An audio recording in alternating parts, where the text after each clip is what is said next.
Radhe Radhe friends, দেখো আজকে আমি বাজার থেকে কি কিনে নিয়ে এলাম। একটা পাতাবাহার গাছ, পুরো খয়েরি কালার। আরে না না, এটা পাতাবাহার নয়, এটা হলো ব্ল্যাকস্টোন ম্যাঙ্গো প্ল্যান্ট। দেখতে এত সুন্দর, এত সুন্দর, পুরো খয়েরি পাতাগুলো, মনে হচ্ছে যেন একটা পাতাবাহার গাছ।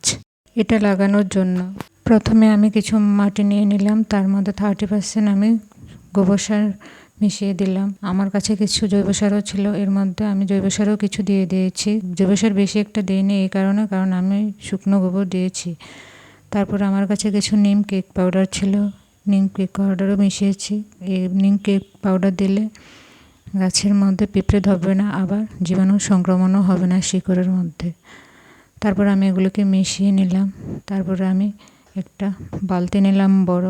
আমার গাছের কালার আর বালতির কালারটা সেম একই ধরনের। প্রথমে কিছু শুকনো কাঁচা পাতা দিয়ে ভর্তি করলাম, তারপর এটার মধ্যে মাটি ঢাললাম, আবার কিছু শুকনো পাতা দিয়ে দিলাম, কারণ এগুলো পচে আবার সার হবে।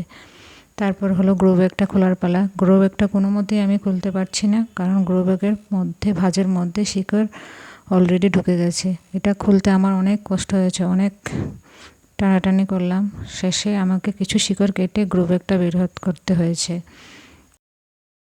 দেখে মনে হচ্ছে এটাকে দ্বিতীয়বার রিপোর্ট করা হয়েছে।